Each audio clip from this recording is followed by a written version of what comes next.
The following may contain offensive language, adult humor, and or content that some viewers may find offensive.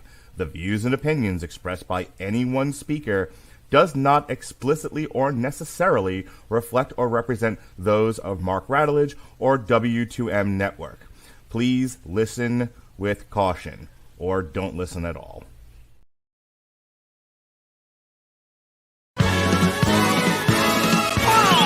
There'll be spectacle, there'll be fantasy, there'll be daring do and stuff like you would never see. Be a movie. Yeah, we're gonna be a movie. Starring everybody And me. There'll be heroes bold, there'll be comedy, and a lot of fuss that ends for us real happily. Be a movie. We can watch it all develop. Starring everybody. And me, we'll take the world and set it on its ear. Come on, join in. We're gonna start right here. And we are going to start right here. Hello, you are listening to a Radulich Broadcasting premiere podcast, Triple Feature. I am your host, the mandated reporter, and frankly, I'm mortified, Mr. Mark Radulich, and over there, one of my many heterosexual life mates. My brother. I'm sorry, your what kind of life mate? My life mate, period. One of the many. Just keep it simple. Yep, just go with that. Kiss, baby. My brother from another mother and a pretty cool fruit who knows where his towel is at. Ladies and gentlemen, my brother in indie movie snobbery, that is. Ladies and gentlemen, he's Sean. You're not. How do you do, sir? I'm here. I'm queer. When you stay as high as I do, after a while, you no longer crave beer. In my defense, that very same line, one I cribbed from Kevin Smith, speaking of indie snobbery, too. I know the line. I know the line. I've called Jesse that, Robert that, the whole gang, the whole, including Alexis, who's a female.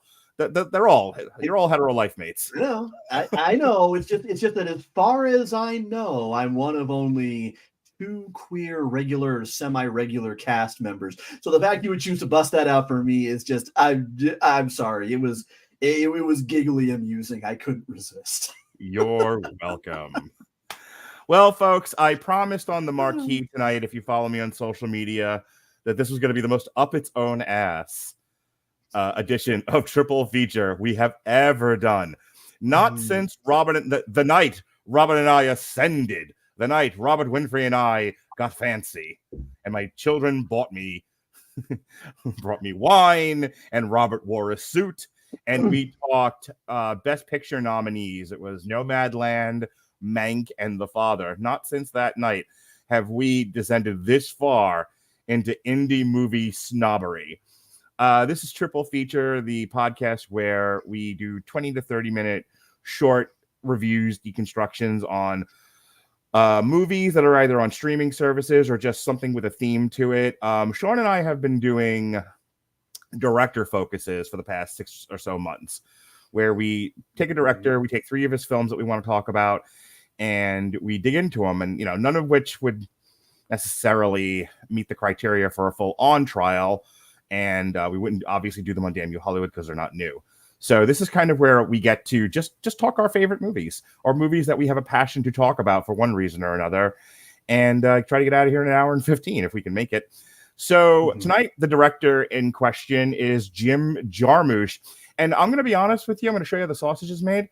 The only reason we decided on Jim Jarmusch was because I was ranting and raving and carrying on about Coffee and Cigarettes, which, if there was an award given for the most indie snob movie of all time, if it's like that episode of The Simpsons where Homer is judging films, and it's like, well, football in the crotch is a football in the crotch.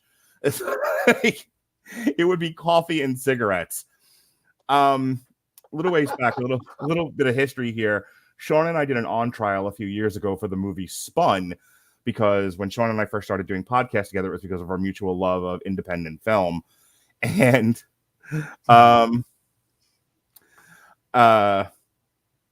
and so we got into a conversation that night and it's so funny because Sean and I was having like a verbal tennis match. It was like, well, have you seen Run Lola Run? Yes. Have you seen Donnie Darko? Yes. And we were just like trying to out. And then I threw the lamest game of Go Fish ever.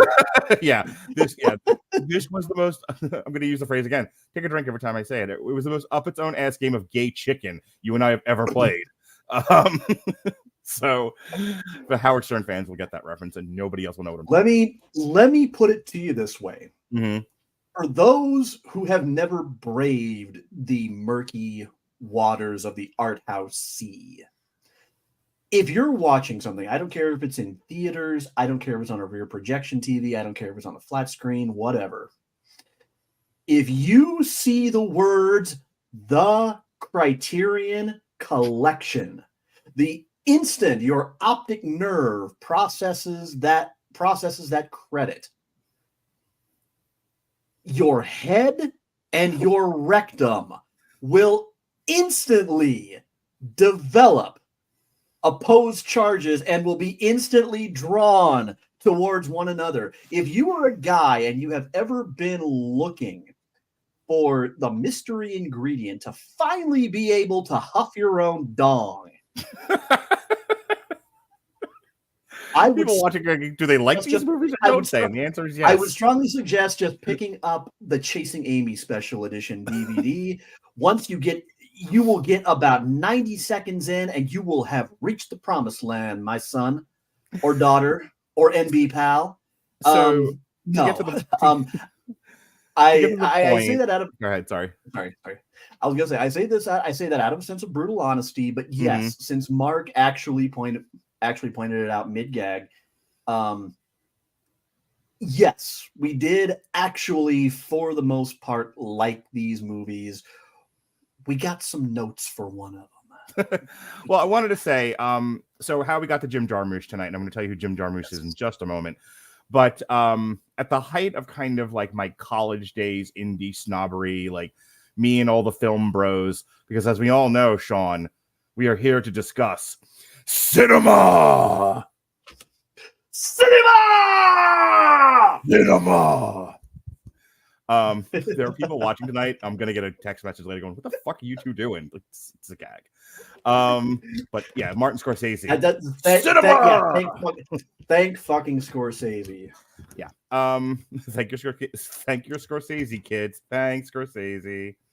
Anyway, so long story short, at the height of my watching things like Dog Day Afternoon and all of these like independent movies, and I was going and doing deep dives into like soul cinema and other stuff that have been other like drive-in movies that have been converted to DVD. I had a group of friends, and we were always going, because I lived in New York at the time, and I was going into New York City a lot to go to the independent theaters, and we were seeing all kinds of stuff. And the height of it was Coffee and Cigarettes, is the point. Coffee and Cigarettes, I'll tell you about it in just a few minutes, is a compilation of black and white scenes of one or two people. There are two or three people talking to each other over coffee and cigarettes about a variety of topics. And I remember, like, we walked out of it, and all my indie snob friends were like, "Oh my god, that was amazing!" Like, "Oh, Jim Jarmusch." And I'm thinking to myself, like, is this where we are right now? That an hour and a half, a guy's talking coffee and cigarettes, and we're gonna call this art. It was the piss Christ of movies, Sean. I was like, "What are we doing here?" But that's what I love about it. So I have waited years. We could have done Run Lola Run. We did do Donnie Darko. We could have done so many other indie snob movies, but no, we had to talk coffee and cigarettes, and I can get this monkey off my back. Speaking of coffee and cigarettes and movies in a similar vein, yes, isn't Waking Life either at least presently in our schedule, or at least was a casualty of our schedule at one point? I'd have to look. I know we do have another indie snob triple feature coming up in a few weeks, but I'd have to look and see what we decided on besides the actual Run Lola Run. Jim Jarmusch, born January 22nd, 1953, is an American film director and screenwriter. He has been a major proponent of independent cinema since the 1980s, directing films such as Stranger Than Paradise, which he's, I think, most known for.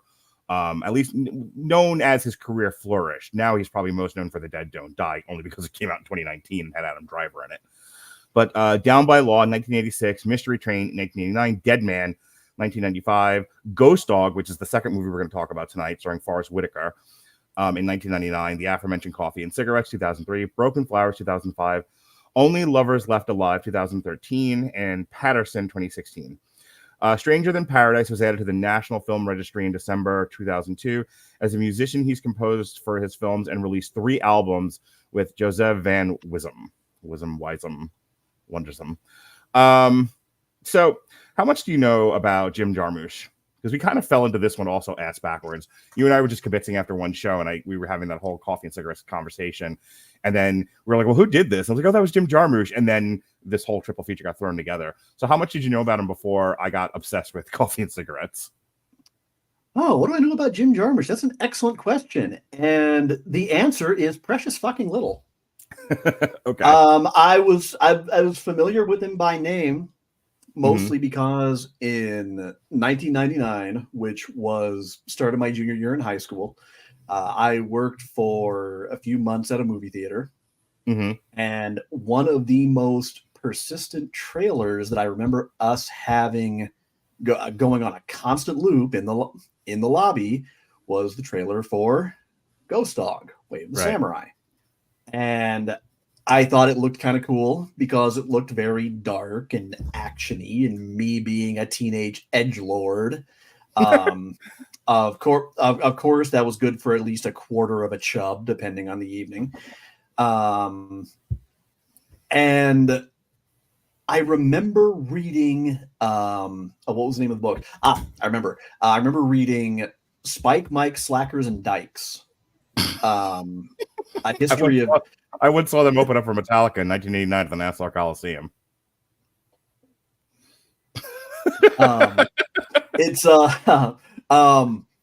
It's wordy, and if you don't already have a burning fervor for indie film, a lot of it's going to just go over your head when it's not making your eyes glaze over. But it's really a pretty interesting rundown of kind of the who's who of indie cinema in the 90s and kind of how they each break out. And I remember that Jarmusch was one of the names that came up. Richard Linklater, Kevin Smith, of course, Spike Lee. David Lynch has to be in there somewhere. What's his fucking name? I think, yeah, Lynch was in there, but he was kind of more in the background of kind of. What about Cronenberg? What do I even want to? Well, Cronenberg came up, but again, it was mostly focused on kind of that 90s sort of immediate kind of grunge era. Yeah, I would say like the era that like Tarantino kicked off with Pulp Fiction. Tarantino got mentioned. Michael Moore got a lot of ink, and so his name was one that kind of stuck in there. And I never really avoided him. I checked out a number of the other directors and developed a fondness and respect for them, except probably for Michael Moore. But Jarmusch was one that I just never got around to because for the longest time I couldn't really think of anything that I had heard about that jumped out at me as sounding interesting. Well, that's the thing. Then I remember Jarmusch doesn't have a crossover mainstream hit the way that like Tarantino or Kevin Smith or David Lynch does. Like people know David Lynch, because they know not Fargo. Help me. Twin Peaks. People are aware of David Lynch because of Twin Peaks. People know Tarantino obviously because of Pulp Fiction. They know Kevin Smith because of Clerks. A lot of Cronenberg, people know him for The Fly and whatnot. So a lot of the indie snob directors have at least one crossover hit that got them attention, and Jim Jarmusch doesn't. Jim Jarmusch, if you look at his filmography,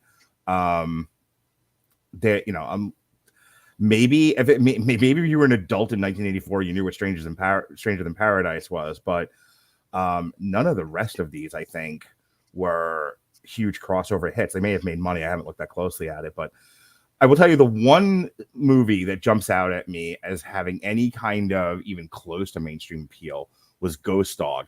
And I am using mainstream in the loosest of terms because that was one where the cooler than Jesus other side of the pillow kids knew what Ghost Dog was and loved it because of the Wu-Tang Clan, because of, the allusions to the Way of the Samurai, because of how cool Forrest Whitaker was at the time.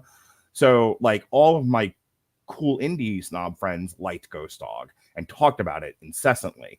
Like it was like what we were saying about Donnie Darko. If only the cool kids watch that movie, and so I avoided it like the plague because that's me, as we've discussed in the past. So this is actually the first time I've ever watched Ghost Dog, and then I remember The Dead Don't Die having some degree of popularity when it came out, but again, it was one of those. It was one of those movies where it was kind of like popular as an independent movie at the time, but I don't think it necessarily was a huge hit in terms of money. At the box office, like 15.3 million. God only knows what what the budget on it was. So while I wait for Sean to there he is. Hello again. So I just want to talk a little bit about his I discovered that when it starts buffering, if I sit here long enough, eventually it just kicks me out and just gives me an option to refresh. So, fair enough. So Jim Jarmusch has been characterized as a minimalist filmmaker whose idiosyncratic films are unhurried. Oh, that is one way of describing it. His films often eschew traditional narrative structure, lacking clear plot progression, and focus more on mood and character development. This is Jim Jarmusch is the kind of filmmaker where if you're sitting on, if you're on a Netflix and chill night, there's a good chance your date leaves angry with you. Just like, why did you make me watch this and just walk the fuck out? It is definitely a cinema appreciator film and not necessarily the most crowd pleasing of stuff. But I like it. I like talking about his stuff. In terms of theme, his films are predominantly set in the U.S. Jim Jarmusch has advanced the notion that he looks at America through a foreigner's eyes with the intention of creating a form of world cinema that synthesizes European and Japanese film with that of Hollywood. Those films have often included foreign actors and characters, non-English dialogue. His two later 90s films, he dwelt on different cultures' experiences of violence and on textual appropriations between cultures. A wandering Native American's love of William Blake, a black hitman's passionate devotion to the Hagakure, that's Ghost Dog, the interaction and the synthesis between different cultures and the arbitrariness of national identity and irreverence towards ethnocentric, patriotic, and nationalistic sentiment are recurring themes in Jarmusch's work. So let's get into coffee and cigarettes. Oh boy, I'm so excited. Christmas. All right.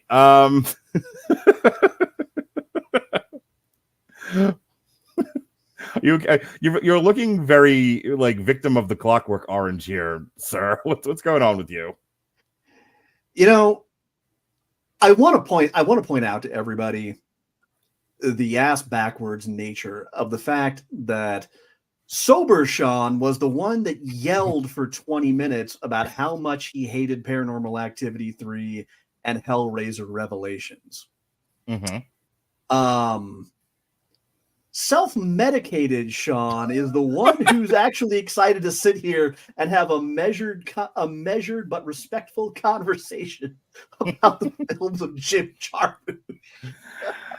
I want Jason Keasley, if you're out there, we love you, but take notice, Sean's not thrilled that I made him watch Coffee and Cigarettes, but isn't going to handle it like no.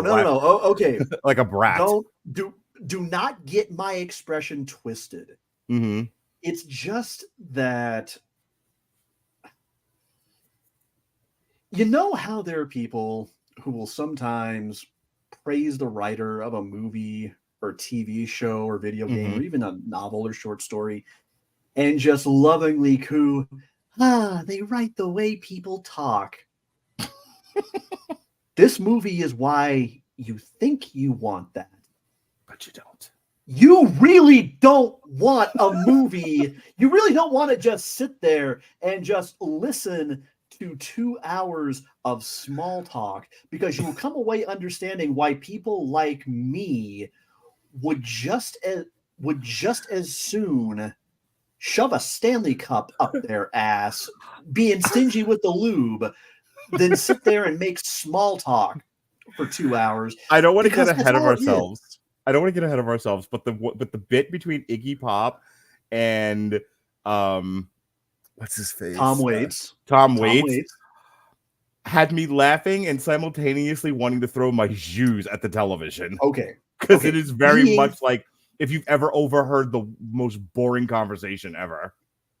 Being fair, there are moments in the movie that manage to have a super dry wit, just a flat out enjoyable tempo to them, some kind of wacky pairing of personalities, like the first vignette with Stephen Wright and Roberto Benigni, which was full on delightful, and Benigni barely had to say 12 words. I loved it.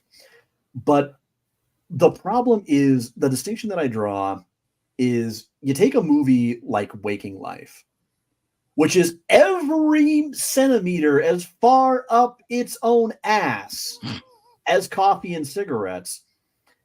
And yes, the rants and conversations get weighty and philosophical and metaphysical and esoteric, but at least they're fairly interesting. Right. At least they kind of follow something resembling an A-B path. Yeah. There's nothing really substantive or interesting about fuck all that anybody in this movie anybody in this movie, playing fictional versions of themselves or not, actually has to say. All right, let me get into this and we can come back to your criticism there. So Coffee and Cigarettes is the title of 3 short films and a 2003 feature-length anthology film by Jim Jarmusch. It consists of 11 short stories which share coffee and cigarettes as a common thread and include the 3 earlier short films. The film is composed of vignettes shot in black and white, built on one another to create a cumulative effect as the characters discuss things as caffeine, popsicles, Paris in the 1920s, and the use of nicotine as an insecticide, all while sitting around drinking coffee and smoking cigarettes. The theme of this film is absorption in the obsessions, joys, and addictions of life, and there are many common threads between vignettes, such as the Tesla coil. That's a great skit, by the way. Medical knowledge. The suggestion that coffee and cigarettes don't make for a healthy meal. Cousins, the Lee, Cinque, and Joy had a mention of Spike Lee, delirium, miscommunication, musicians, and the similarities between musicianship and medical skill. The industrial music, acknowledged fame, and the idea of drinking coffee before sleeping in order to have fast dreams. That's a new one on me, by the way. In each of the segments, the common motif of alternating black and white titles can be seen in some fashion. The visual use of black and white relates to the theme of interpersonal contrast, as each vignette features 2 people who disagree completely, yet manage to sit amicably at the same table. We don't need to get into all of these. Just a real quick rip through. We have Strange to Meet You, which is Roberto Benigni and Stephen Wright. Twins, which is Joy Lee, Cinque Lee, and Steve Buscemi. We have Somewhere in California, which actually won the short film Palme d'Or at the Cannes Film Festival, and that's the segment between Iggy Pop and Tom Waits. Oh, I could talk for an hour about that one. Those Things Will Kill Ya is Joseph Regano and Vinnie Vella. Renee French plays herself. No Problem, which is Alex Descus and Isaac de Bagoncoyo. Cousins, Kate Blanchett. This is another great one. Kate Blanchett plays herself. That was good. And a fictional and non-famous cousin named Shelley, whom she meets over some coffee in a lounge of a hotel. Jack shows Meg his Tesla coil. So this is Jack and Meg of the White Stripes. Another one called Cousins with a question mark. And this is Alfred Molina and Steve Coogan. This is so funny, that one. Delirium. Okay, so I think everybody who I saw Coffee and Cigarettes with was sort of kind of losing their patience with the movie until this skit. And this skit won them over and they all thought this was the best film ever. And it's kind of my lasting impression of this movie. So we all know, if you've listened to this the Radulich and Broadcasting Network long enough, everyone asks me, like, what kind of music do you listen to? Metal and the Wu-Tang Clan. Huge fan. Talked about all 3 seasons of the show. we reviewed on our metal podcast a few years ago, Enter the Wu-Tang. So here we go. We have the Jizza and the RZA, Wu-Tang, drinking herbal tea with Bill Murray. Motherfucking Bill Murray, as they say in the movie. Fantastic. And then finally Champagne, which is William Bill Rice and Taylor Mead, and Jeanette Baker. Okay, so real quick, I'm going to give you just some of my impressions of the movie. I got to talk about the Iggy Pop, Tom Waits thing, because have you ever talked to somebody who, I used to refer to this kind of person as the smartest stripper in the room. Everything you say to them, they've always done it better. They've always had the better experience. They know more than you. It's always, they always have to top you in the conversation. And it just, after a while, it just becomes exhausting and you have to get out of it. That's this conversation. God, I can think of at least 5 people you just described, and 2 of them are a certain ex and her dad. So yeah, I've run across those people before too, and that's why I don't talk much anymore. So anyway, says the guy on the podcast. So anywho, you're like, why do you do this? Because this is the hour that I don't have to deal with what I'm about to tell you about. So if you've sat across these people and they just, it's just an assault, it's like a hostage situation. Like you can't we talked about this with The Great Gatsby, where, Tobey Maguire's in the car with Leonardo DiCaprio, and he's telling him about his fake past, and this guy just went out of this car and I can't go anywhere. That kind of a conversation. Iggy Pop innocently is sitting there. He's so excited. He's got youthful exuberance. He's talking to Tom Waits. He's like, so like, this was like an appointment. Mm-hmm. Like he said, come drink coffee with me, have some cigarettes. And I have so many things to tell you. And I have a thing I want to talk to you about as artists. Iggy Pop couldn't have been more innocently excited. And in comes Tom Waits, who is the devil. Okay, he's just awful. Everything Iggy Pop says to him, he's got like an answer for, and and he's talking about like his record. Yeah, shit's all over him. Yeah, he's talking about his record. He's talking about being a doctor, and it's like Iggy Pop just gets smaller and smaller with each progressive minute. And then the denouement of this whole scene of this drama, he goes, "I have a drummer. I think he'd be great for you." This is the kind of thing. Yeah, go ahead. May I make my little music nut kind of observation here? That's probably reading a little bit too much, but hell with it. Death of the auteur and whatnot. Obviously, I refuse to believe that any bias against punk rock is something that Tom Waits would ever dream of holding. Sure. That's so number one, that's kind of obvious. He's playing a very, very fictionalized version of himself. Sure. What I always like about Iggy, and this can mean a bad thing when it comes to a performance, or in rare instances, it can be an absolute boon. It's a bad thing when it's The Rock or Chris Pratt and you say, you have one character. One. And when the script calls for it, it's perfect. When it doesn't, you are insufferable. Sure. It's the Ryan Reynolds effect. Iggy, yeah. And if you've ever, of course, you've probably read many an interview with Iggy Pop across countless media. He kind of defies every outsider stereotype of punk rock about being just a completely empty-headed, drugged-out space case. He's very intelligent and observational and thoughtful, and sometimes surprisingly well spoken. Because one thing is also true about Iggy done the drugs, he done them all. So Iggy Pop kind of looks like, what if Animal had been sniffing glue? Yes. What if he had been sniffing glue, but somehow it never burned off the brain cells? Yeah. And that's what makes it so much fun. It crystallizes everything that makes Iggy so much fun, is because that there really wasn't much acting to do here, because I'm sure he was probably just chuffed as could be and absolutely over the moon to getting to sit 3 feet across from a worldwide songwriting treasure and multi-talented legitimate genius like Tom Waits, and I'm sure that Tom was just being the absolute. He'd done a little bit of acting himself. He was probably doing his level best. But I have no doubt the respect was probably 150% mutual. Yeah, between the two of them. And he was probably equally as excited to get to sit down and share a cup of coffee with Iggy. So the whole thing is Iggy says, I have this drummer for you. And Tom Waits like, and again, what's funny about the skit, what makes it work, why it sings, is because this is totally relatable. Because I think we've all had this experience, where we've been Iggy Pop and you're making an innocent suggestion to help a friend or help someone that you admire, and they completely take it as an insult. They go into this horrible direction with it. So he's like, I have this drummer for you. And Tom Waits like, what are you saying? I don't know how to drum? Saying I need a drummer? Are you saying he turned into fucking Joe Pesci from Casino, or from Goodfellas, yeah.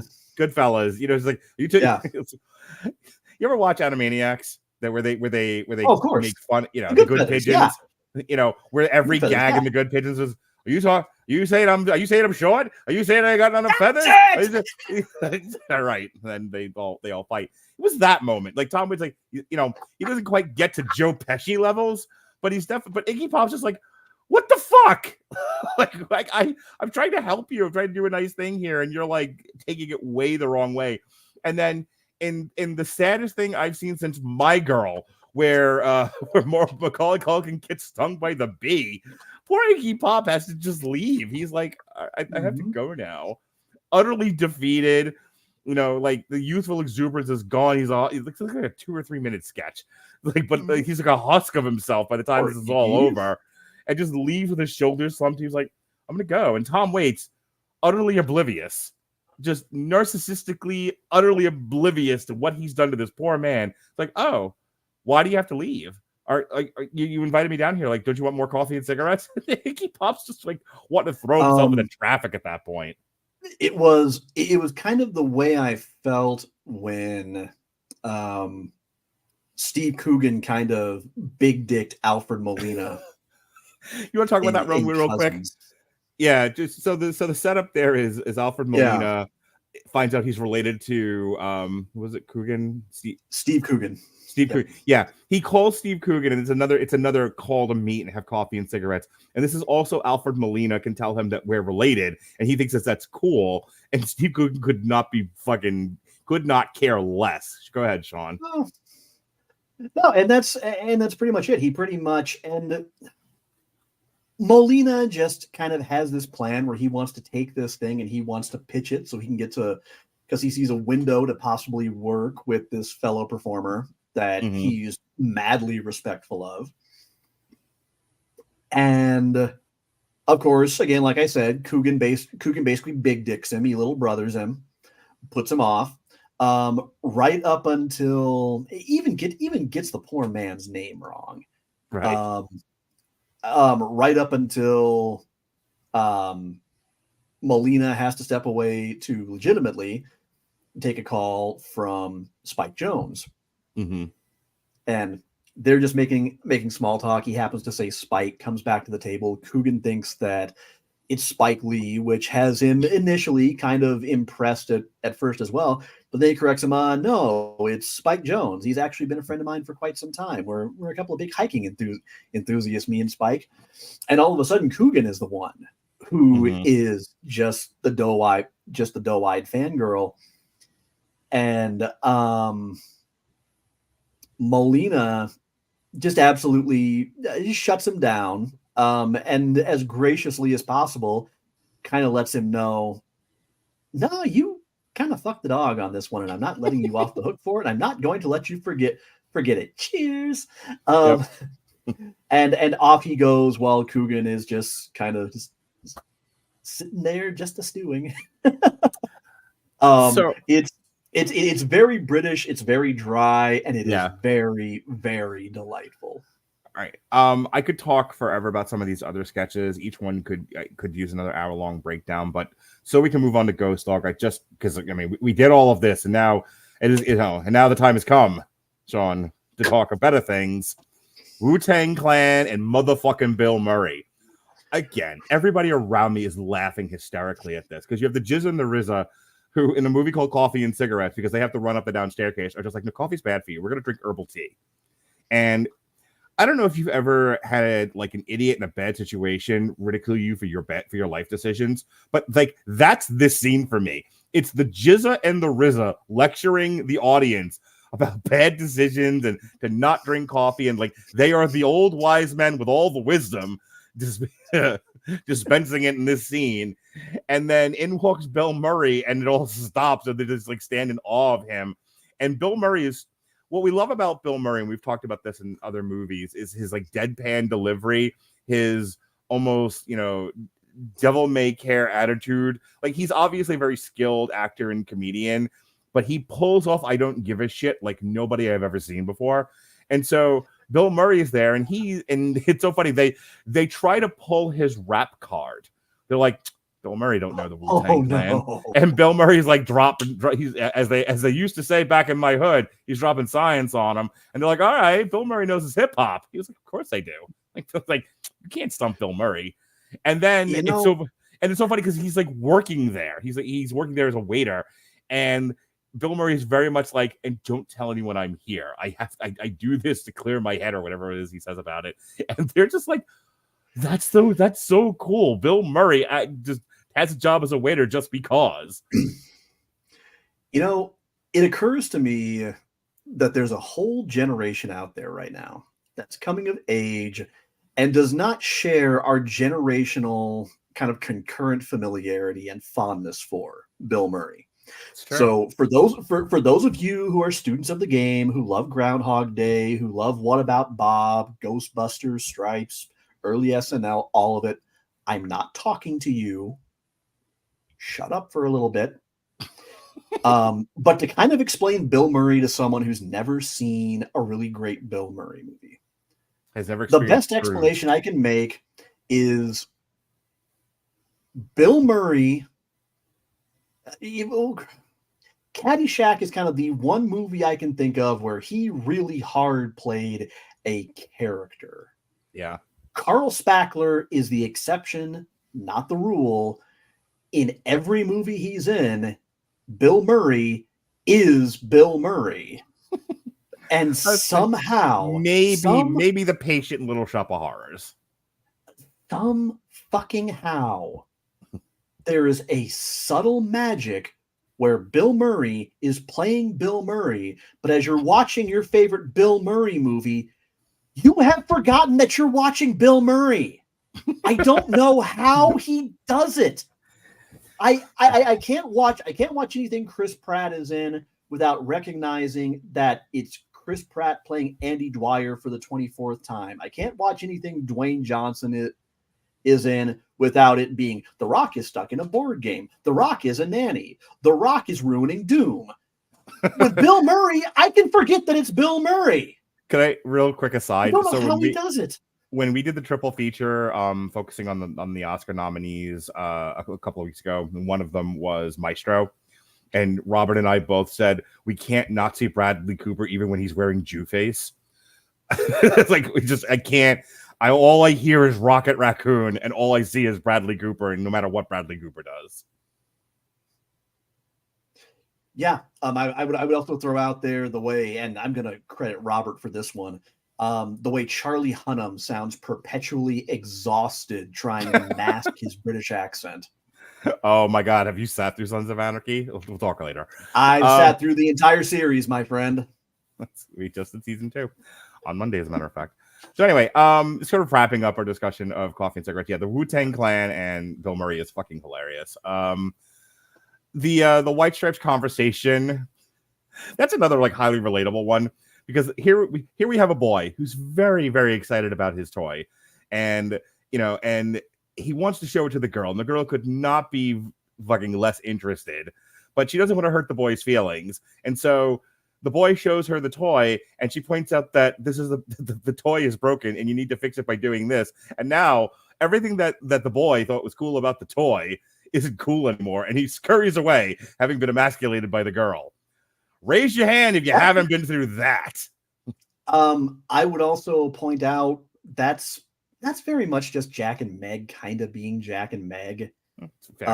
Jack is, of the two of them, Jack has always been the more outspoken one. I think it came out a number of years ago that the kind of official-ish reason why the White Stripes eventually broke up and will not get back together is the fact that Meg is just that private, and she never cared for putting herself out there, which God knows, especially now the way things have changed. Christ, can you blame her? Not even a little. But it doesn't even feel like fictionalized versions of themselves. No. It feels like they're just recreating something that happened once back in the D, and it was a funny anecdote, and Jarmusch just went, give me an hour.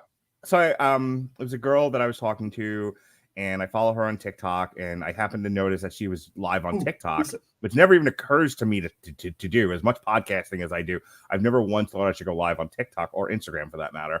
It just you may be running out of time. Yeah, really. That's a whole other podcast, my friend. So my point is, she was having a conversation with 2 or 3 other people, and there didn't seem to be a subject. There didn't seem to be a theme to it or a structure, which, given how I do this, seemed very alien to me. And the point that I was getting to was, I mentioned this to Chris and Melissa and my kids. I was like, I don't understand the whole going live on TikTok and Instagram thing when there isn't like like we do a show.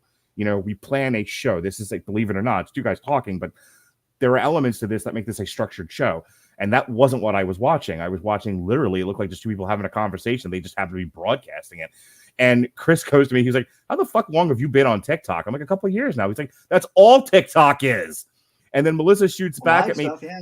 There's a woman who goes live folding her laundry. Yeah, well, but you know what, though? As an ADHD sufferer, I can see how that would make for an interesting kind of sort of improvised or ad hoc kind of body doubling or paralleling. I'm not. I can see that. Negatively commenting on it. I think I was just surprised because it's not the way I think about things, but I'm open to seeing the world differently. And when it was explained to me, I was like, okay, I get it. But related to what we're talking about, and then I'm going to move on, a lot of Coffee and Cigarettes, and especially the White Stripe skit, was very much like going live on TikTok or Instagram in the most banal way possible. Like a lot of Coffee and like the stuff with Steve Buscemi and the 2 twins was obviously an acted out skit. But some of the other stuff, even like the Iggy Pop Tom Waits stuff, felt like you really were just a fly on the wall of someone's real life conversation. Like a lot of the beauty of Coffee and Cigarettes is that it's a drama that isn't dramatic. It's kind of a fun movie in that sense. I mean, it will try your fucking patience. Don't get me wrong, especially if you're really not into like the art of the long cinema. You are not going to get through Coffee and Cigarettes. Watch it high. Or watch it before you go to bed. You won't get through it, but you will fall asleep. All right. Now I have excised that demon. I never have to talk about Coffee and Cigarettes again, but it is documented for all of time. Yes, we can put yes. There we go, Coffee and Cigarettes. Put you to bed now. All right. Speaking of being put to bed, Ghost Dog, The Way of the Samurai. And for my kids out there, The Way of the Samurai. Well, do that to your kids when you're out in public. Watch them yell, "You did a racism," and run away from you. I did. It was great. Anywho, The Way of the Samurai is a 1999 crime drama written, produced, and directed by Jim Jarmusch. Forrest Whitaker stars as the title character, the mysterious Ghost Dog, a hitman in the employ of the Mafia. The Mafia. Everyone looked like male members of my Italian family. Oi. Who follows the ancient code of the samurai as outlined in the book Yamamoto Tsunotomo's recorded sayings, Hagakure. So people who know like Japanese stuff, just like, wow, he really butchered the fuck out of that. Yeah, if you ever hear me pronounce names in mixed martial arts, I'm just as bad.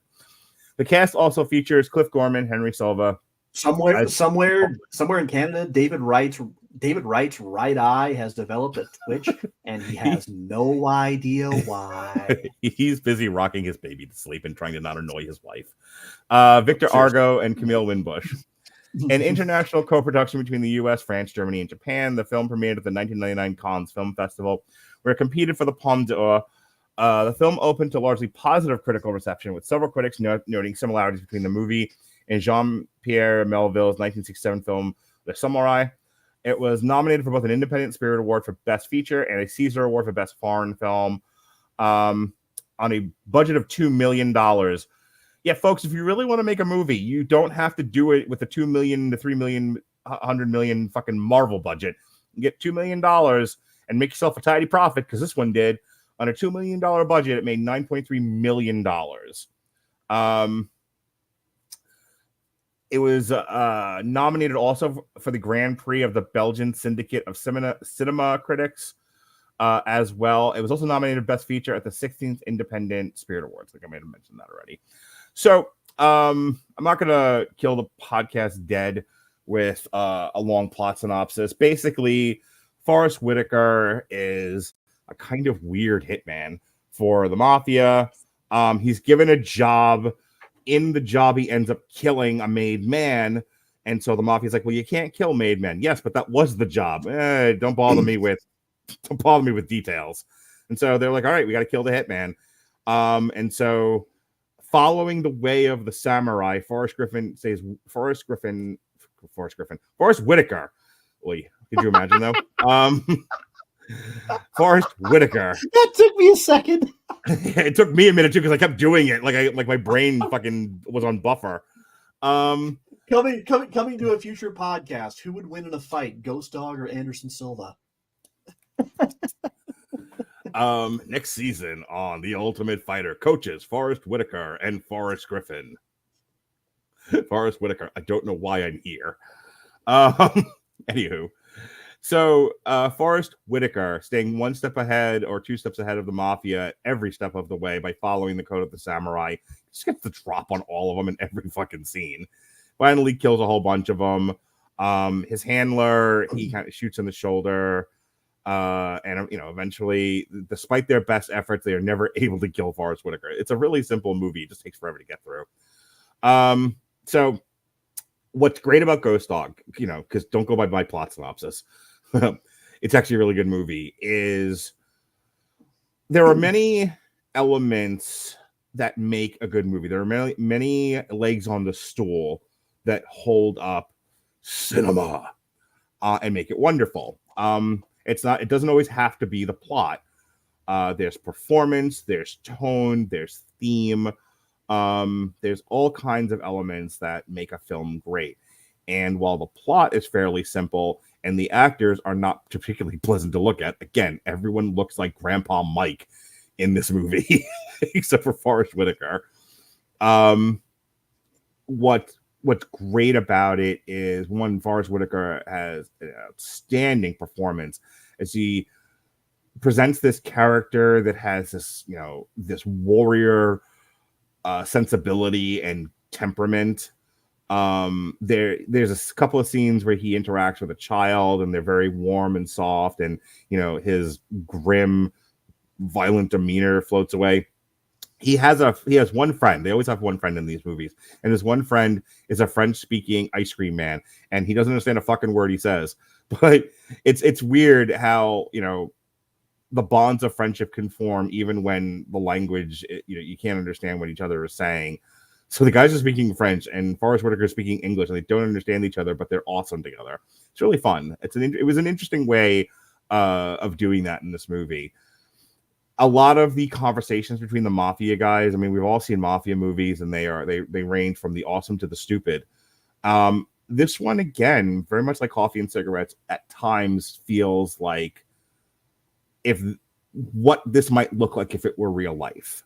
It's a very much like, hey, not everything about the mafia is super spectacular and dramatic and interesting. A lot of it's mundane, and there's a mundanity in the way a lot of the guys in the mafia talking about Forrest Whitaker are speaking to each other. Beyond that, the color paletting is drab, but I wouldn't say that's a bad thing. I think the color paletting in this movie matches the tone. So it's like when an artist paints on a canvas and, you're using a lot of muted colors, grays and browns and, and stuff like that. And everything just kind of looks like dirt water, but it all works because it's all unified in the theme. What'd you think of Ghost Dog, Sean? Oh man, so much to unpack. Yeah. Let's start off with hi, honey. Sorry, my wife needs to kind of grab something from behind me.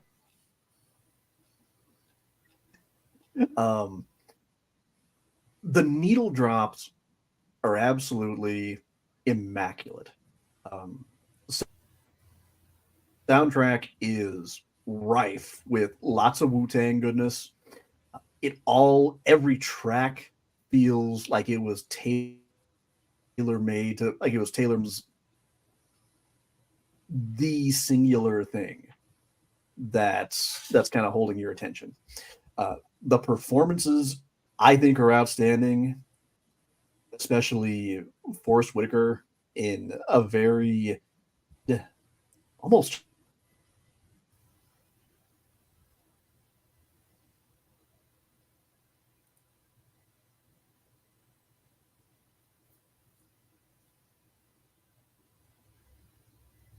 Sean's buffering again. There we go. How far in did we get before I was talking to myself? Just keep going wherever you feel comfortable. Okay. Anyway, so the needle drops, like I said, immaculate. Feel like they were tailor-made to every scene, and they don't overwhelm anything, but instead are always adding to it. They feel like a thread that belongs in that cloth. What I like most about it was the juxtaposition of Ghost Dog and the world through his eyes versus the mafia. And that is, yes, Ghost Dog is a man who is capable of violence, but he's very strictly adherent to a code. He does not seek to create violence. Violence just kind of becomes the most appropriate tool sometimes for the situation that he happens to be in. It's an extension of himself. It's simply how he reacts to and adapts to the situation. But innocents are always kept out of it. In fact, he's always kind of striving to create a harmonious bond with others around him. And you can see that he's a man who's garnered plenty of genuine respect of his own. You mentioned his kinship with the French ice cream man. I was absolutely taken the entire movie with how these two can barely understand one word in 1,000 that each other is saying. And yet they're always simpatico. They're always on that same wavelength in a way that just goes so much more than skin deep. And you can see that he's kind of starting to foster that with Perline a bit too. He clearly has a lot of reverence for kind of the innocence, the blank slate of childhood. Whereas I love the sharing of the books. You know, everyone's passing around these. Yes. Can we please, if we take nothing else away from this movie as people, can we just bring back just lending each other books and talking about books like that? Whereas that's contrasted against the mafia, where in any situation they're in, they will find some way to justify violence as the tool they choose, whether it's appropriate or not. There is no harmony. There's always just kind of power and prejudice. There's nobody whose life is worth more than whatever it is they're out to do. I had it's weird. I had kind of if somebody decided to take the structure of John Wick and intellectualize it, because you know the whole thing with John Wick is, had the mafia just left him, the Russian mob just left him alone, they wouldn't all be dead. And that's kind of the point that the handler is making to the mob boss, is like, we gave him a job and you're adhering strictly to almost like a quasi-racist mafia code of, well, this black guy shouldn't kill our white made man. And nothing quasi about it. Well, yeah, it's fair. Very racist, I suppose. Loud part is said loud. Sure. And then the handler is just like, this is going to end badly for all of us. You don't know what you're messing with here. Maybe let's not adhere so strictly to the confines of bureaucracy and structure that it's the end of us. And they won't listen. Raise your hand if you've ever had that happen to you, where it's just like, if we don't change, if we don't adapt, if we don't recognize, the threat to our existence, we're going to be victimized by it. And that's kind of the moral of this story. And the handler is very much like in this. It's so funny because he kind of looks like he's kind of schlubby and he's kind of, oafish, but to me, he's like the heart of the movie. He's caught between this rock and a hard place because he has somewhat of an affection for Ghost Dog in that this guy does his job very, very well. He has a couple of weird quirks. It's a very paternal bond almost. Yeah. He has Two of them. He has a couple of quirks to him, like, contacting him through carrier pigeon, legitimately carrier pigeon people, only paying him once a year, only knowing how to get a hold of him like a certain way and that sort of thing. But he's like, you guys are making a huge deal out of the fact that he's black, out of the fact that he shot a made man, yada, yada, yada. Meanwhile, this guy is a professional, on point, highly skilled, talented, honorable guy. It's like, maybe this isn't the one we need to be an idiot about. And they're like, no, idiot all the way. we have, it's a very like going down with the ship kind of conservative story. And I hear people hear me say conservative, like, is he going to start talking politics? But only in the most philosophical sense.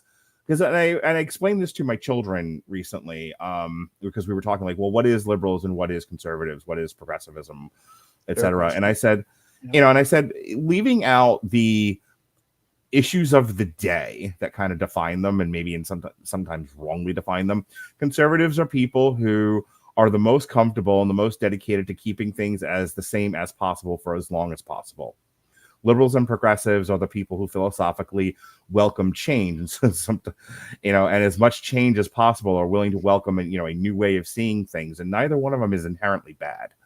And that's kind of what's going on with Ghost Dog here. Is you have this very conservative structure that is adhering to keeping things the same as long as possible to their own detriment, because they were warned well in advance. Don't do this.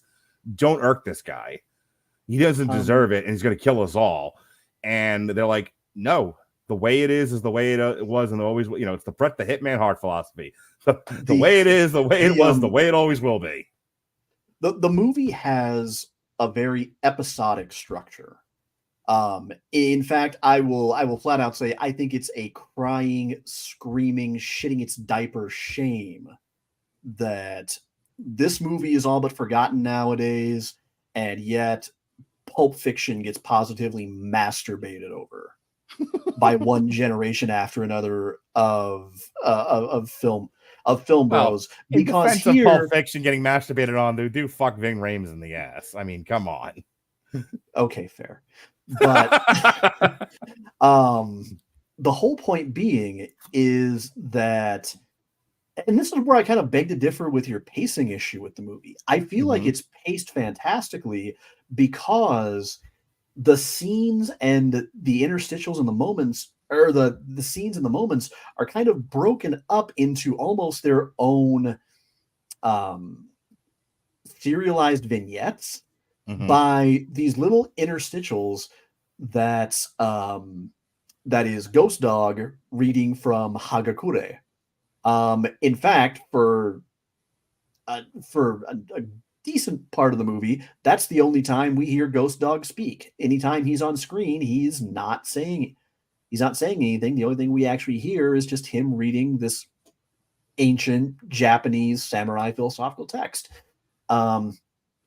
But the reason I bring that up is because there's one where it talks about how true wisdom is treating the small things with great importance, which we see Ghost Dog do time and time again. There is no interaction, no action that he takes lightly, and thus kind of ensuring the harmony surrounding his world, and always treats big things lightly, Mhm. as in they're not going into situations amped up, looking for a fight, intensity ratcheted up to 11, which the mafia do every single time. And of course, it's during this spree, or it's during this particular segment that we see them go to several rooftops and shoot the wrong man tending pigeons, and just kind of rationalizing to themselves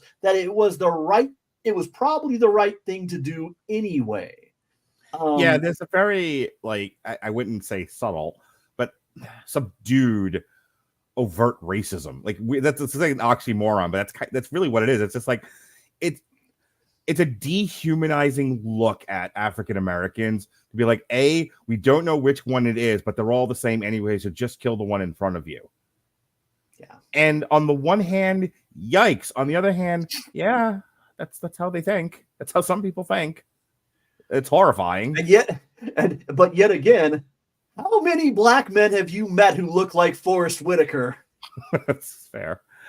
All right. Anything else about Ghost Dog before we move on to The Dead Don't Die? I just want to say this. We have a fairly, for us, for our little rinky-dink podcast, a fair amount of people watching tonight across Twitter, hey everybody, X, Facebook, and YouTube and Twitch. And I really appreciate everybody who did tune into us. Oh, X is going to give it to you. Just a real quick time out. Or X is going to give it to you.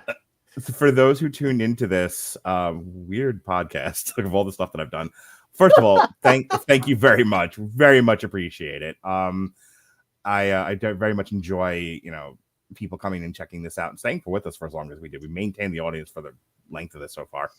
But if I had to make a recommendation of any of these movies, I would tell you, just in terms of like appreciating truly great cinema, the reason for the season, a wonderful use of the medium, go watch Ghost Dog. You won't regret it.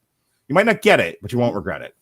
And speaking of things that you don't get and regret, The Dead Don't Die, Sean. Oh boy. So I'm not a huge fan of zombie movies. Let's get that right out there. You know me. As I was telling somebody recently, I wasn't as you know this story, but I'm telling it for the people. It's for the people, Sean. It's for the people.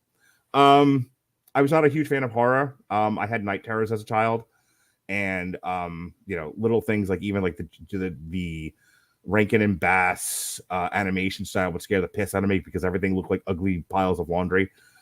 Which is why I have never pushed you to cover more horror with me, just for the record. As an adult male and nigh on 50 years and watched a lot of horror in the last few years, I'll get to that in a second, gotten over a lot of that stuff. But like I said, growing up as a kid, I struggled with sleeping because of night terrors, and watching things that were ugly and gross didn't help. So I stayed away from the genre for the longest time. And then I meet Sean Comer, and Sean Comer and I bond over nude nuns with big guns like you do, like all good boys do. That's a real movie, ladies and gentlemen. People just like, what did you just say? Yeah, nude nuns with big guns. Go Google it. So anyway, so Sean and I are on Twitter one night. That takes me back. Yeah, and we're talking about all the movies we could talk about ever, and we were bonding over nude nuns with big guns, and we decided to start a podcast. What's up, Jeremy Lambert? Yep. Thank you for unleashing me on the podcasting world. What was this MMA thing? The cardio podcast or something like that? The cardio freak? Yeah, at the time I met him because at the time he was still doing a lot of MMA podcasting with Sammer Cotty. Yep. Also, sup Sammer, love you, man. And I think they were having I kind of interacted with them both once or twice on Twitter, and then they needed somebody for a video game show. Right. And that led to me doing kind of the odd show with them every now and then when they were doing. Yeah, you and him were doing like a bad movie review club. Yeah, and then Jeremy Lambert and I decided to start our own kind of duo podcast where we just talked about individual bad movies. Right. And that was one of our earliest and one of my favorites, and was my very first podcast. So then you and I start doing a podcast, start doing Long Road to Ruin, and like, okay, let's do Rocky, let's do Superman, and then here comes Sean going, here's all the horror franchises ever.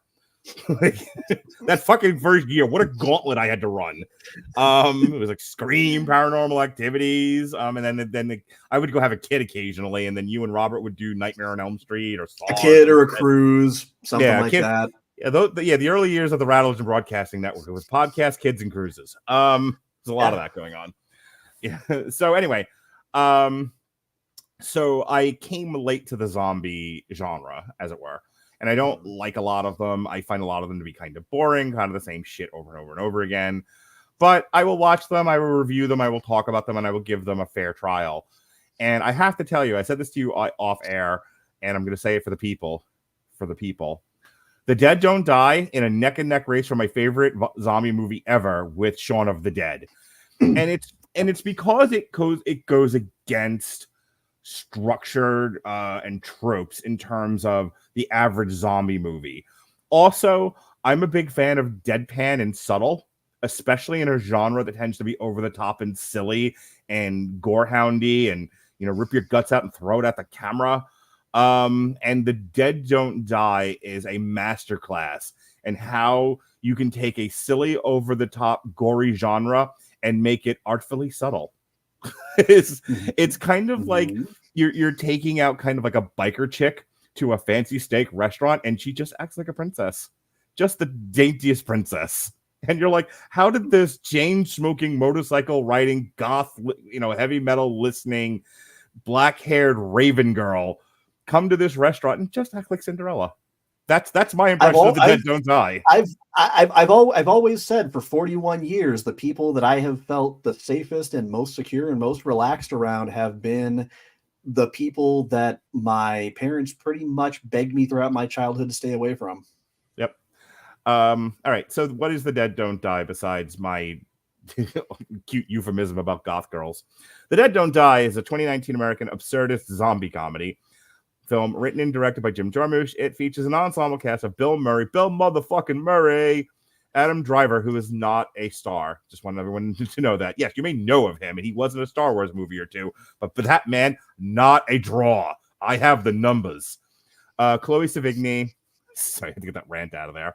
Steve Buscemi, Tilda Swinton, Tom Waits, Danny Glover, Caleb Landry Jones, Rosie Perez, Iggy Pop, Carol Kane, Austin Butler, and Selena Gomez. And it follows a small town's police force as they combat a sudden zombie invasion. The film had its world premiere at the opening as the opening film at the Cannes Film Festival of May 14, 2019. It was theatrically released in North America June 14, 2019 by Focus Feature. June 2019, everyone, you may recall, was the last year of humanity before the world ended. It earned $15.3 million at the box office. It received mixed reviews from critics. Basically, it's a small, sleepy town. Bill Murray and Adam Driver are a sheriff and a deputy, and zombies rise from their grave. Dead people rise from their grave and start chasing the townspeople and biting them, and the town has to deal with it. That's it. That's the movie. And what I find, like I said, it's really funny about this is, sure, there are people having very human reactions to things. There's a scene where one of the female deputy in the movie is in the backseat of the car with Adam Driver and Bill Murray, and she's watching her family get bitten and turned into monsters that are trying to chase and kill her, and she absolutely has a meltdown and dives out of the car. Just like, this is too much. I cannot handle this. And it goes against type in that you, generally speaking, wouldn't write one of your star characters, especially a star character who's playing a law enforcement character. You would not write them as having an onset panic attack and meltdown to the point that they become nigh suicidal. And yet here we are. And the thing of it is having known a person or two in my lifetime, I could totally see that happening. That's like the beauty of a Jim Jarmusch movie. If there was like, well, what are we talking about here? What is the grand theme of tonight's podcast? It is, this man makes movies about people living their lives in a way that is way too familiar, just awfully familiar, uncomfortably so. And so you have Adam Driver and Bill Murray, who in their scenes are always very deadpan. They're always very calm, subtle, just like they know they're under threat, but they don't go, they're just kind of like, okay. well, this is all terrible, but we'll deal with it. And I have to point this one scene out because it was jarring, and I don't quite understand what the point of it was. So we are in a fictional world with fictional characters. These people are playing characters in this sleepy town, and they are dealing with the threat of a zombie invasion. And Adam Driver, throughout the course of the movie, says, this is going to end badly. You know, it's Han Solo. I've got a bad feeling about this. Which is something one might say. Maybe not as often as Adam Driver says it, but you might say it. And Bill Murray, finally having enough of Adam Driver's silliness, says, why do you keep saying that? What do you know that I don't? And you as the viewer are like, oh, does he know why the dead are rising from their grave? Does he know what set this all in motion? Is he a part of it? Was it him, Austin? Was it him the whole time? No. He breaks the fourth wall like a cartoon character or Deadpool and goes, Jim gave me this script and I read it the whole way through. And Bill Murray joins him across the fourth wall and says, I only read my pages, which as an aside is a very Bill Murray thing to say. He goes, no actor. It may be one of the most Bill Murray things to say. He's like, no actor reads the whole script. We only read our pages. And Adam Driver's like, no, but I read the whole thing because I'm a good boy and did all the homework. So I know how the movie ends.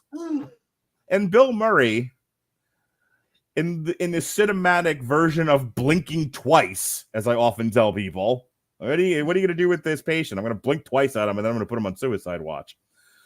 Blinks twice and goes, well, then how does it end? What do we do? And Adam Driver can't give away the movie. It's the most meta thing ever in a weirdly not meta movie. And he says to Bill Murray, I just have to tell you, we have to do our best. And that's it. That's all I can say. And Bill Murray now knows he's going to die. He's not making it out of this movie alive, but he has to see it through to the end, which is the most like manly, awesome, masculine thing ever. It's just like, well, this is not going to end well for me. This is almost certain doom, but I'm going to see it through to its end because that is what a man must do. Bravo, Jim Jarmusch. Bravo, Bill Murray. That's you think of manliness, you think of, Arnold's sweaty, muscly Arnold Schwarzenegger just covered in camo and running across the field with his machine gun to save Alyssa Milano. For you kids, I'm talking about Commando. It's 100 years old, but it's like the most awesomely stupid action movie ever. But like that's what you think of, when you think of like manual. When you think of masculinity, when you think of manly. But here we have Bill Murray going, I will see this through to its end, come what may. Men. What did you think of The Dead Don't Die, essence Sean? Of masculinity, right? Yes, there. sir. It is a slow burn, character-driven, very human and understated zombie movie. Yeah. How the fuck, Jim, did you make that work? You mad genius, Jim Jarmusch. It's not one of those things that right off the bat I can say, oh, gee, that wouldn't have sounded intriguing to me. It's one of those where it would sound immediately intriguing, but I would also be forced to admit that I doubted there was anyone alive right now who could pull it off. Well, fuck me, I guess.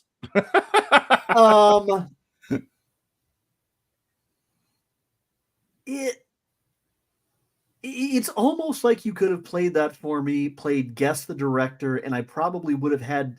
I don't think I even would have got it on the third try because my first guesses would have probably been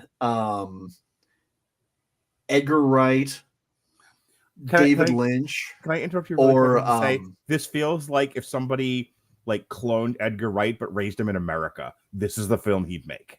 Yeah, you know what? Good. That's a good point. That's a very good yes and moment. I feel like I would have probably guessed Edgar Wright, David Lynch, or Wes Anderson, and then I would have just absolutely run out of ideas. If this motherfucker opened this movie with a goddamn reading of a list, I would have thought it was Wes Anderson. The earmarks are all right, are just all right there. Mhm. You know what? I stand corrected, actually. Jordan Peele. I might have guessed Jordan Peele at some point, but I don't. But Jim Jarmusch definitely would not have been one of my guesses. And I mean, let's face it, that's pretty fucking fantastic company for for your zombie movie to be in, for Yeah. your first ever zombie movie to be in. And what I like most about it is something else that I like a lot about Jim. And that's the fact that you could think of a lot of elite directors and producers who, no matter what movie they make, they kind of always have these very specific fingerprints all over it. But the problem is, when it comes to genre movies, they sometimes fumble the bag because they're so intent on doing it their way that they lose sight of what the genre and or the material dictates it needs to be. Not Jim. Jim, so far, we've watched 3 movies in 3 different genres, and he has treated each of them with pretty much the same reverence throughout, while trying to kind of leave his own stamp on them and do something distinctive. And I think that's that's really remarkable to watch, because you watch a Woody Allen movie, you know what to expect. You watch a Kevin Smith movie, you relatively know what to expect. I would even say you watch a Martin Scorsese or a Francis Ford Coppola movie, you know pretty much what to expect, especially if we're talking about Scorsese. I feel like this is a director where, now that I've watched just 3 of his movies, I could get equally excited watching anything else blindly, wondering, well, shit, what else can he do? Because they all feel so distinctive. So if Radulich and Broadcasting Network ever migrates from podcasting to filmmaking, and here I am, the executive, and I am in charge of greenlighting projects and handing out checks, I sign Jim Jarmusch to a studio contract, like in the days of yore. Mm-hmm. Like, here's a 4-picture deal. I give him the big dick money, Chris Nolan treatment. Here's a 4-picture deal, 4 checks, go make movies for me. I would totally do that with Jim Jarmusch, but the caveat would be they all have to be different and genre specific.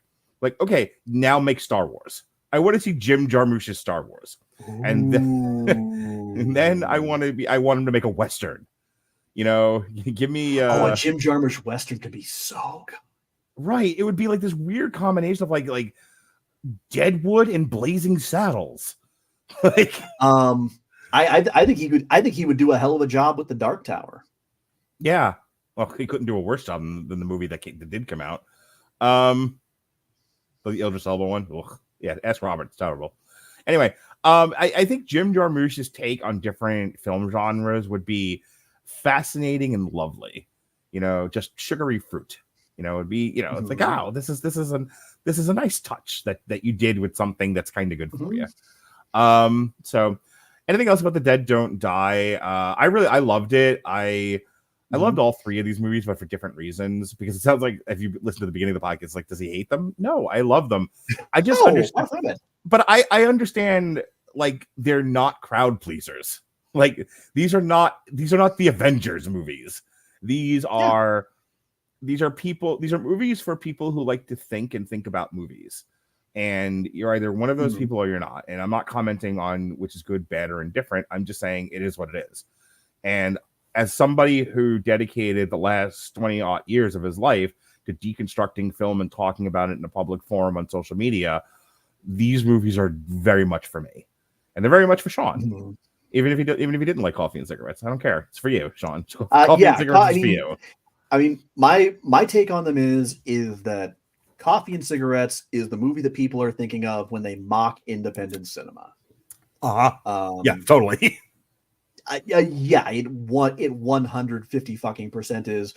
Do not watch it sober, preferably high, not drunk, and you will get through it kind of appreciating how hit and miss it is. I was gonna say, if you have ADHD, this is not the movie for you. No. Thankfully, I was still high when I watched it. When I watched both it and Ghost Dog. Ghost Dog is, I'm sorry, I'm going to say it for what it is. It's virtually perfect. Yeah. I cannot think of much, if anything, that I would change about the way he made that.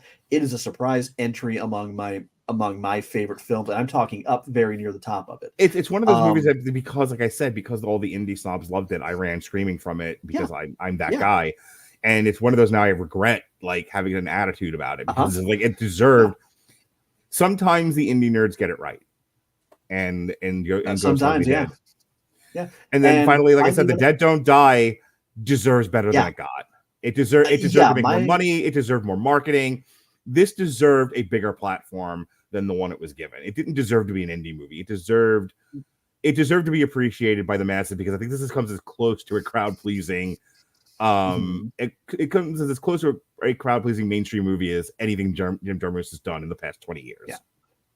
My take on it is that, number one, Sturgill Simpson is a goddamn boon that country music does not deserve.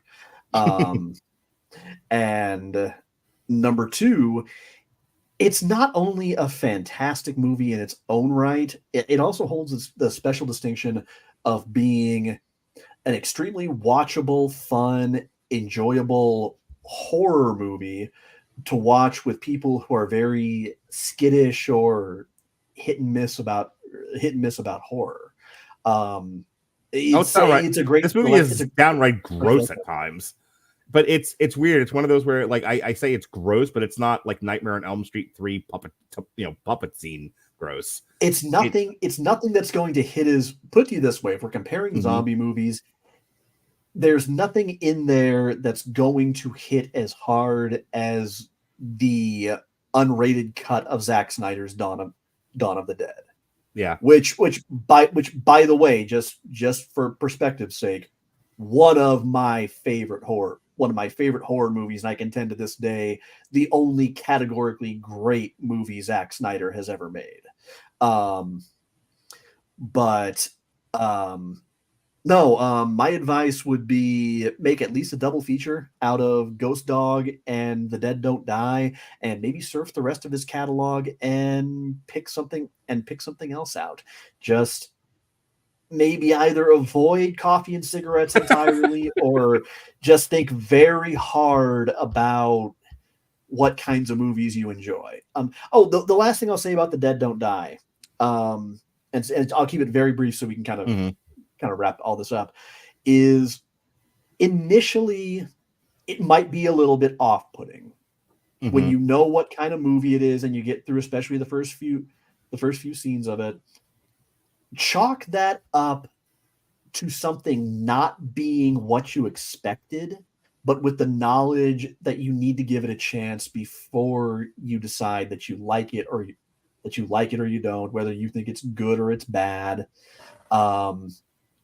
Because it absolutely deserves your time, and absolutely deserves that chance. I don't think it deserves to be discarded just because it eschews a lot of the conventions, because it's not trying to be a George Romero movie. It's not trying to be Resident Evil or a Resident Evil clone. It's not even trying to be The Last of Us. It's very much its own thing and its own take. I want to I know we're going to wrap, so I'm going to say this because I feel compelled to tell you this quick anecdote, because it does relate to the movie. The opening scene of the movie, we have a hillbilly who has decided to live in the woods deliberately, and he may or may not have stolen a farmer's chicken, which is why Adam Driver and Bill Murray are there investigating. And there's a camaraderie, there's a kinship, there's a gentle jostling between Bill Murray and this hillbilly. He knows him since they were children. And he's just sort of, live and let live. But they have to be there because he may or may not have stolen the chicken. So they're there interacting with him, and he's in the bush and he's shooting at them, which I don't know if you know this or not, but shooting at the cops, whether you hit them or not, is immaterial, is also illegal. And generally gets you shot. I don't know if you know that or not. So anyway, so he shoots at Adam Driver, and Adam Driver pulls his gun, and Bill Murray's like, no, just leave him alone. And there's, and Bill Murray's just like, all right, don't steal chickens, okay?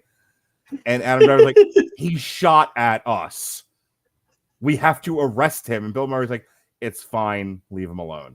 And you might be thinking, and they do. They leave away, and of course, the guy having to have the last word and be a dick about things is "fuck you." And Bill Murray's like, "Yes, I understand," and they walk away, and it's kind of adorable.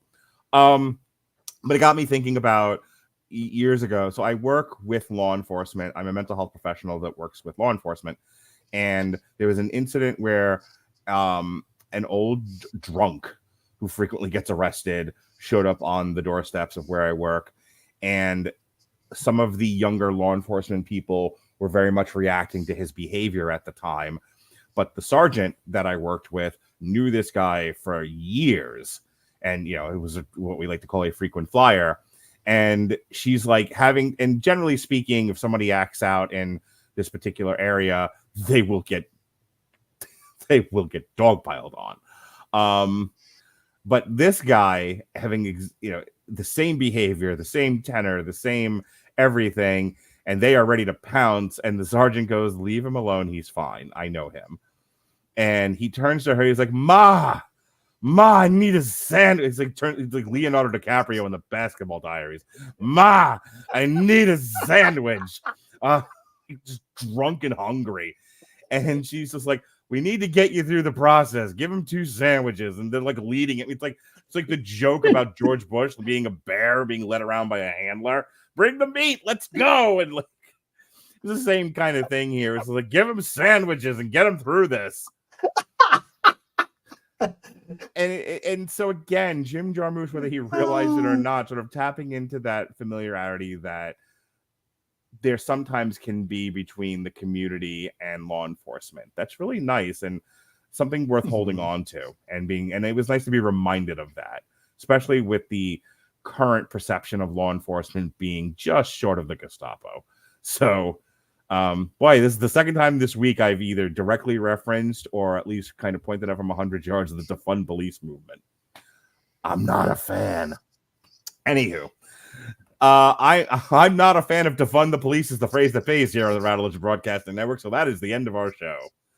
I hope everyone enjoyed tonight's triple feature. We just to tell you, people may have been watching this for the first time, just like, are they always like this? No, the last triple feature Sean and I did were the Street Fighter movies and the Mortal Kombat sequel. We do all kinds of ill shit here. Sometimes we're looking at Wes Anderson, and sometimes we're looking at Jean-Claude Van Damme kicking shit. It's whatever. Well, you know what?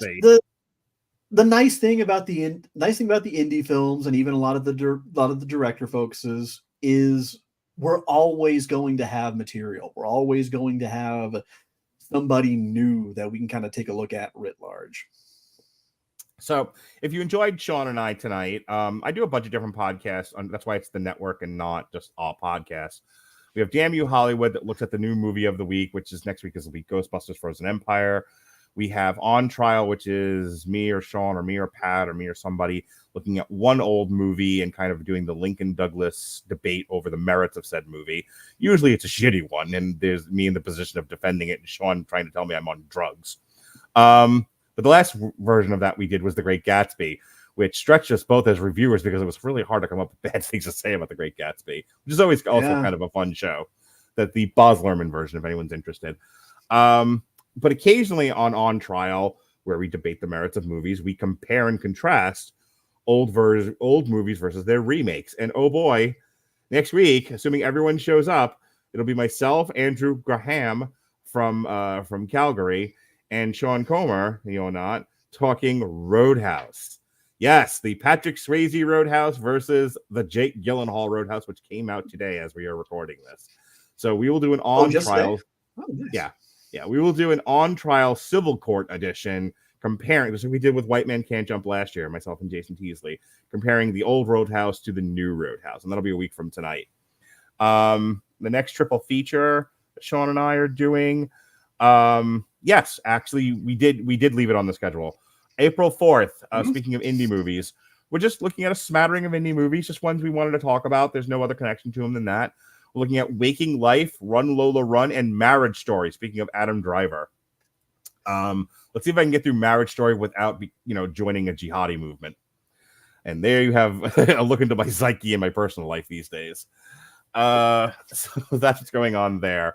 As for this week, on Monday, myself and Jesse Starcher, we looked at season 2 of Sons of Anarchy. On Tuesday, myself and Andrew Graham and David Wright and David Wright's baby talked season 4 of Star Trek Lower Decks. We had a great conversation about that. I posted the clip today on TikTok of us talking about Vulcans, and the clip is entitled Discussing Vulcans and Nonconformity, because Lower Decks has the distinguished honor of having the best written Vulcans in a Star Trek show in years. Aww. Really nailed it. Yeah, it's a specific character. Oh shit! Now I gotta watch Lower Decks. You really should. It's awesome. And I don't say that lightly because I've hated a lot of modern Star Trek. But yeah, Star Trek Lower Decks is very well written. So it's a gem. Next week, Ronnie Adams demanded his own Ghostbusters show, and because I am a magnanimous dictator, he got one. So we're gonna dig the Whiskey Rebellion out of fucking mothballs. Oh Jesus! Yeah. Speaking of old formats, Whiskey Rebellion is my magazine news of the week show that we did for a little while and then retired. We're bringing it back, but we're bringing it back just so Ronnie and I can talk all things Ghostbusters, and so that he can talk Ghostbusters Frozen Empire without being cut off by Alexis or Robert. And then, and speaking of Alexis and Robert, them two and I will be doing our Damn You Hollywood review of Ghostbusters Frozen Empire Tuesday night, and then the aforementioned Roadhouse review. I'm done talking now. Sean Comer, show us where you pissed from. Hey, he's the straight guy. I'm the queer guy. Straight guy, queer eye, I guess. Anyway, fuck it. I'm hilarious. Socials across the bottom of the screen. Instagram, Comer Codex. I post there nigh on daily, either just random selfies or just little observations, memes, stuff like that. I am Monday, Tuesday, and Wednesday over at twitch.tv/Comer Codex. I play a pretty fair variety of games, but in particular, I play a whole hell of a lot of ranked Overwatch. Been enjoying streaming again for the last few weeks. I'm still trying to nail down a start time. Your best move is to follow me over on Instagram for when I post my going live update, and also follow and or subscribe over at Twitch. So if you just tuned into the show tonight because you're a friend of mine and you wanted to see what it is I spend my time doing, and you're like, hey, this was good, what else do you guys do? The last couple of triple features Sean and I did were what did we do and how did we do it? Go back in the archives, w2mnet.com, or on YouTube or on Twitch. We did Street Fighter 2, and Mortal Kombat Annihilation. We did a David Lynch director focus, Mulholland Drive, Blue Velvet, and Lost Highway. We did a Jordan Peele triple feature. It was Get Out, Us, and Nope. We did a Wes Anderson director focus, Asteroid City, Rushmore, and the Royal Tenenbaums. And then also, really quickly, because you've heard Sean mention it a couple of times now, every June, so, one of the common refrains here on the Rattleton Broadcasting Network is in February we do black shit, in June we do gay shit, and in July we do shark shit. So the gay shit that we did this past year was, let me say it nicely now. We do a focus on queer cinema every June, and we do them in the form of triple features. So last June, we did Boys Don't Cry, Ed Wood, and Gia as one show. Then Far From Heaven, The Kids Are All Right, and American Beauty as another. And there's a third one that's not coming up right now. But yeah. Was it the John Waters triple feature? That's right. It was A Long Road to Ruin. Yes. It was the John Waters trash trilogy with Divine. Yep. I believe it was the drag queen's name. So yeah, go check that out. I was very proud of that show. I told all my LGBTQI lifestyle people about it, and maybe one or two of them might have watched. But we spent a good 2 hours talking John Waters movies and just had ourselves a time. So check that out. check out me and Sean doing that sort of thing. The year before, we actually we did one show where it was like the high point of queer cinema for that year, and one of the movies we discussed was Brokeback Mountain. Oh, what a time we had! That was a good show. All right, I'm done being nostalgic now and trying to promote my stuff to the new people I'm friends with. So, for Sean Comer, you're not. For Sean Comer, you're not. I'm the mandated reporter, and frankly, I'm mortified, Mr. Mark Radulich. This has been Triple Feature on the Radulich and Broadcasting Network. Be well, be safe, and behave.